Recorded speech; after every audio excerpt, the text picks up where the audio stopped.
I'm Steve Stager, and I have a question for you. What is beer? There's the dictionary definition. A carbonated fermented alcoholic beverage, usually... Hang on, we did that already. By the way, is it cold in here? To be frank, Colorado is to beer as, well, you get the picture. Our history with beer is older than the state itself. Let's say this beer is today. Back things up 5 beers or 150 years, and you get the founding of Colorado's oldest surviving brewery. So statehood came somewhere in between here. And then if you jump ahead a few more beers, you get to the founding of a brewery that helped put our state on the microbrew map. It's those two that bring us back here to the bar at Public Offering Brewing in Denver. So grab a beer and pull up a stool as we raise another pint or taster to Pouring Colorado.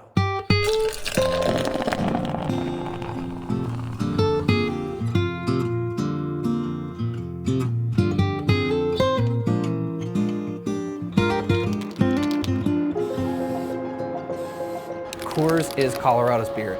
And regardless of how you feel about their products, Coors really spans the whole history of beer in Colorado. We were small too at one time. Breweries are breweries. It is a very basic process. Complex at a very large footprint that we have here in Golden, but it's a very basic and ancient process. Carrying the last name of Coors, it comes with a lot of responsibility. I grew up around this business. Each generation has kind of left their own mark, and the shoes get bigger and bigger to fill, so it's a little bit daunting. This is an iconic landmark. I feel so honored to get to leave my mark here. By now you've probably figured out where this particular brewery tour begins. Coors in Golden is the state's oldest surviving brewery. It wasn't the first. That honor belongs to 2 short-lived breweries that opened in 1859. And even the original Tivoli predates Coors by about a decade. But 2023 was a milestone year for that big brewery along Clear Creek, the 150th anniversary of an immigrant's dream. Coors and also Tivoli Brewing helped really set the footprint for breweries of old and also of current. My name is Heidi Harris. I am the Coors archivist. They call me the sentimental one that takes care of the brewery history. Adolf Coors Sr. was born in Barmen, Prussia, which is now Germany. He had a lifelong dream of becoming a brewer, and he actually was an apprentice at a brewery in Prussia. He immigrated to the United States. He landed in Baltimore and eventually made his way across the country to Denver. He did a bunch of odd jobs, bricklaying, gardening, and he raised enough money to own his own bottling facility. And that is where he met Jacob Schuler. Adolf Sr. was also traveling around trying to find the perfect water source, and he eventually found that here in Golden, Colorado. Schuler put in $18,000 and Adolf Sr. put in $2,000. They purchased an old tannery in 1873. The two of them built it out to be a great brewery, and eventually their first beer, after all of that work, was on the market in April of 1874. Coors and Tivoli Brewing, they were craft breweries at that time. They really helped define what it meant to be a German immigrant living in a new country and living in Colorado and making the product that you love. And I think those traditions have been passed down through the generations to craft brewers now, because they're able to look back on what all of the old guys did and now do those traditions and make delicious beer even now. Colorado enacted Prohibition in 1916, 4 years before the rest of the country. Adolf Sr. heard the talkings of Prohibition many years before it actually happened. He started diversification of the company. They changed from beer making to near beer, and the malt house that Adolf Sr. had built out years prior, they make the malt from barley into malted milk.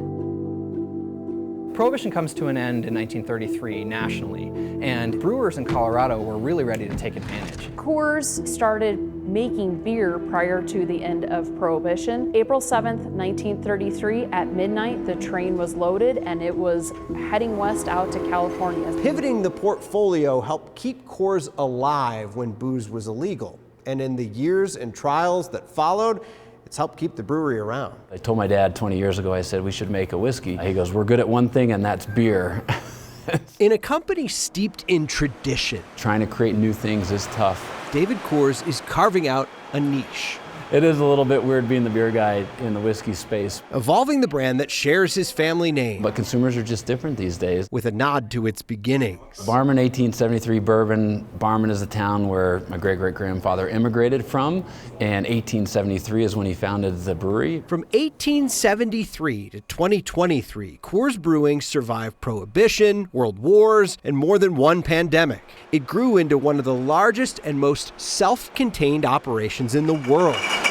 We make our own bottles on site, our own cans on site. Packaging is just down the street. David is a fifth-generation Coors and says keeping as much of the work close to home dates back to his great-great-grandfather, as does the mystique that follows Colorado's oldest brew. Coors was very savvy about their marketing, even up in, before Prohibition. Sam Bach knows his beer. He's a historian who studied the beverage's beginnings in Colorado. They've long been trading on Colorado's reputation for high country beauty. The slogan, "Brewed with Rocky Mountain spring water," persists to this day.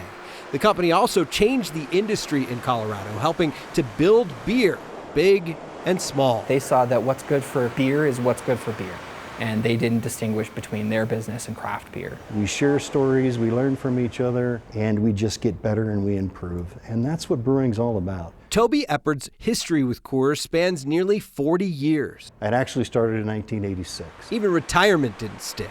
I keep getting the phone call saying, hey, could you come back and help us with this and that? He says his focus now is helping to prepare both the brewery and the next generation for what comes next. I do a lot of mentorship and a lot of teaching, making sure that that knowledge is translated. It's the same for David, We want to perpetuate this legacy. We want to create something for future generations. who says no matter how much things change, some things never will. Yeah, you can't ever take Coors out of Colorado, and we're just blessed to be at the foothills of these beautiful mountains and be able to call this home. Let's talk numbers real quick. Coors really started to expand its distribution in the 70s. By the 90s, its beer was basically everywhere in the US. Today, it's a multinational, publicly traded beverage company with dozens of brands and more than 16,000 employees worldwide. While its headquarters moved to Chicago in 2019, brewing operations are still here. Its facilities in Colorado support around 2,200 jobs. Between salaries, taxes, tourism, and the like, the company contributes at least $1.5 billion to the local economy every year. Coors' impact on Colorado goes well beyond the numbers. The family's name is on buildings all throughout the state, most prominently in one spot in downtown Denver. The home of the Colorado Rockies has had the Coors name since it opened in 1995. And one corner of that building has about as much history as the brewery that shares its name. It also made history for what else? Beer. Baseball and beer. I feel like those two things are linked forever. Linked like Coors Field and the Sandlot. I think it's a hidden gem for sure. It's the first brewery to open in an MLB stadium, thanks to one of the oldest breweries in Colorado. Some folks at Coors Brewing Company realized that we were building a baseball stadium with Coors' name on it. We should probably put a brewery in there. The 1,700 square foot space It's literally shoehorned in. sits in the former Bankers Warehouse building. It stands as the eastern corner of Coors, incorporated into the stadium when it was built. The rumor is they tried to tear it down but couldn't because it's actually built really strong. It's solid concrete. John Legnard oversees the brewery. He was there for Coors' first opening day I barely remember it. and the flurry of activity leading up to it. We had an immovable deadline. So we were brewing beer essentially in a construction zone. There was a mad scramble. When that first opening day did come, I mean, I literally watched the first pitch, the flyover, national anthem, came back downstairs and started kegging beer because I knew they were going to drink us dry on the first day, and we had to be ready for the second day and the third day. the Sandlot Brewery only opens during baseball season for the 81 games the Rockies play at Coors Field. We have to produce as much beer as we possibly can a little before the season so we can kind of peter out and run out of beer right at the end of the season. It has produced hundreds of beers over the years, Squeeze Play Wheat, Power Alley ESB, Slugger Stout, Right Field Red. all inspired by baseball. We're always coming up with these catchy baseball phrases and catchy baseball names. But for John, I mean, I'm just excited to be here. I mean, I think it's fun to tell the story. I think people assume one thing, and when they see this, they might go, wow, I didn't know that. One other interesting part of the Sandlot story, one of its beers inspired an entirely separate brewery. Okay, that's a bit of an oversimplification, but Blue Moon in Denver was born inside the Sandlot. If there was no Sandlot Brewery inside Coors Field, there probably would be no Blue Moon. Back in 1995, the Sandlot debuted the Belly Slide Belgian Wit. That recipe eventually became Blue Moon Belgian White. As for the brewery's name, there's a story there too. But one of the admins in Golden came up with the idea. She's like, well, this beer's really good. A beer this good only comes along once in a Blue Moon. It would take a few more years before Blue Moon would open a separate tap room and restaurant in Rhino.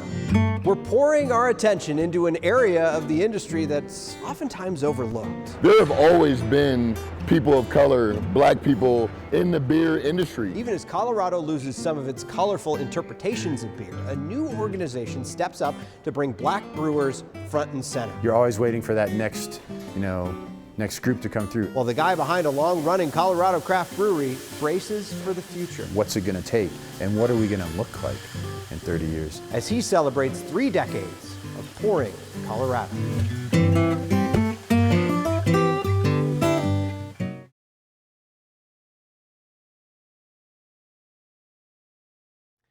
Craft beer has never had a problem with diversity when styles and flavors are concerned. People, that's another matter. The stats concerning brewery ownership haven't changed a whole lot in the decades since the industry took off. The owners of more than 90% of the nearly 10,000 breweries in this country are white. Most are also men. Minorities account for a very small number of craft brewery owners. Asians and Hispanics, for example, 2% each. Less than 1% of craft breweries nationwide are black-owned, and here in Colorado, you can count them on one hand. Wagwan Brewing was one of them until they had to shutter their tap room in January of 2023. The owner said inflation, costs, the economy all put them in a difficult position. They also said they struggled to find financial support in the past. Lending discrimination has been an issue since school desegregation. Even now, lending still favors those with generational wealth. But the black brewing community now has an organization built specifically for them. The National Black Brewers Association was founded in May of 2023. And a few months later, they worked with the Brewers Association to shine a light on black-owned breweries at the Great American Beer Festival. We have our Dopetoberfest. Beer names are one of the little things that make craft beer special. This one truly stands out. Then we also have our BPLB Hazy IPA, which is our flagship. Core Beer, which stands for Black People Love Beer, which is the movement that we started 7 years ago. You can find both of those beers at the Crowns and Hops table in the GABF Hall this weekend. Crowns and Hops Brewing Company is the first black-owned, women-owned, and veteran-owned brewery. In a section filled with other black-owned breweries, a stark contrast to the usual sites of the festival. Many of the black brewers in this area have been in business for years and have never been to the Great American Beer Festival. For the first time in its history, the new National Black Brewers Association will have a block of booths at this event, including a spot for Benny Ashburn's Crowns and Hops Brewing Company. Out of 10,000 breweries, less than 1% are black owned, and even of that less than 1%, a handful actually have their own brick and mortar. Benny and T.O. Hunter, who co-own the brewery, want to see that representation change. There is a correction that needs to be made about how people talk about black people in beer as if it's new. There have always been people of color, black people in the beer industry. What we haven't been able to see, I think, in recent years, or in the past rather, is the black community actually being involved in the business of beer. I think one of the major obstacles in terms of the lack of racial equity in craft beer to a large degree has been capital. T.O. is a board member of the National Black Brewers Association, which helps guide black and brown owned breweries in finding cash. We're able to have these conversations collectively and ultimately pool information so that we can leverage solutions. A change in the fermenter at America's biggest beer festival. Everybody's palate is different. So the idea is to get more pallets to the party. The NB2A is working to increase the number of black people in all levels of the brewing industry, especially in ownership and brewmaster positions. They're also working to create a list and directory of all the black-owned breweries across the country. There are 90 on that list now, including Novel Strand in Denver and Outworld in Longmont. So I was exposed to German beers for the 3 years of high school that I lived in Germany.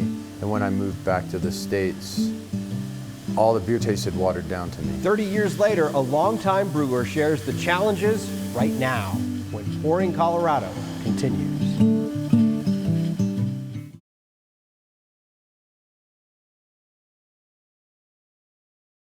Ah, beer. It's a big part of our culture here in Colorado. Crisp, cold beer.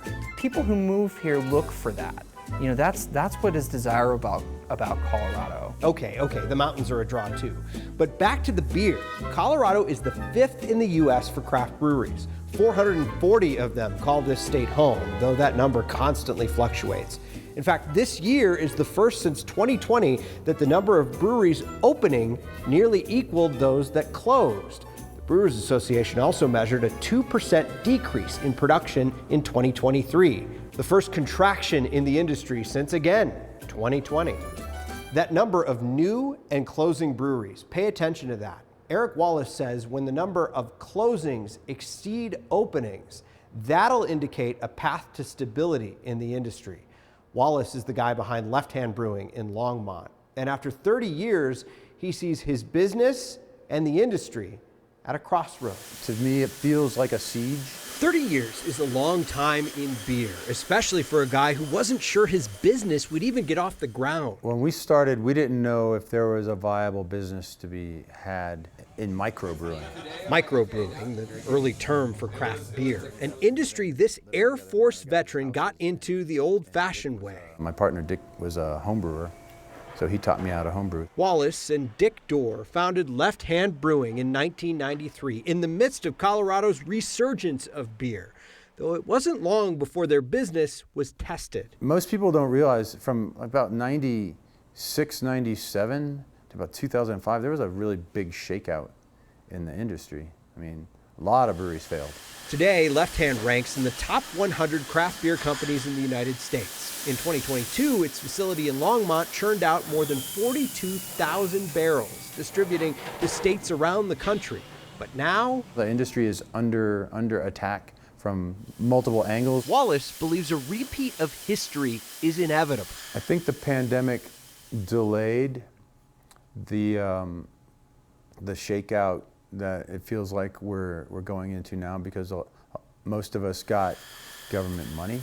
And as he sees other breweries close, our focus has been turned inward because we got to hedge our bets. Are we going to stay in national distribution? Wallace will continue to fight to stay independent. We've had plenty of offers from people to buy us, but it just doesn't feel like that's in the best interest of greater society. He also vows to help where he can.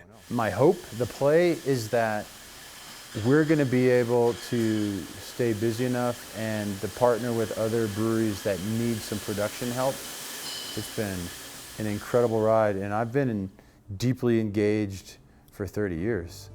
I mean, not bored. I am not bored. It's not just brewers like Eric making their mark on Colorado's beer industry. Meet the artists contributing to our state story when Pouring Colorado continues.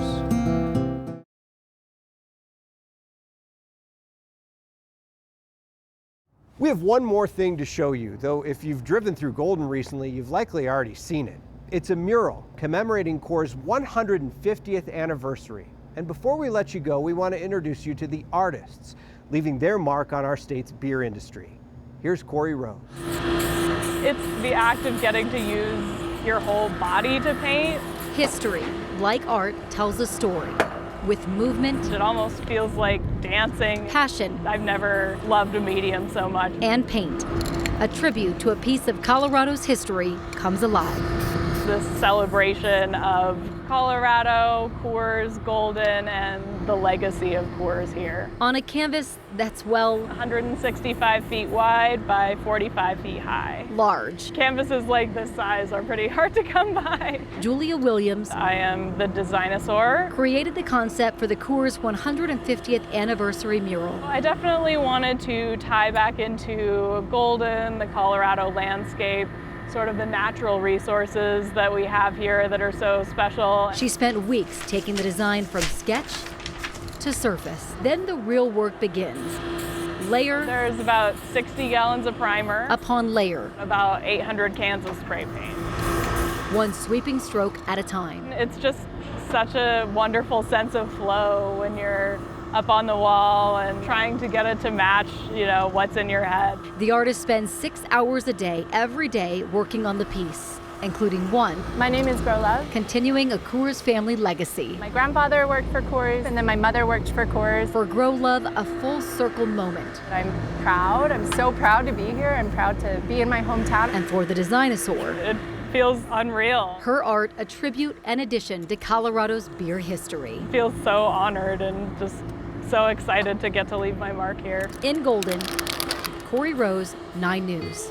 Well, that's it for now. There's so much more we could talk about with beer. I could talk about beer all day. But for now, I'll just grab another and raise a pint or a taster to Pouring Colorado.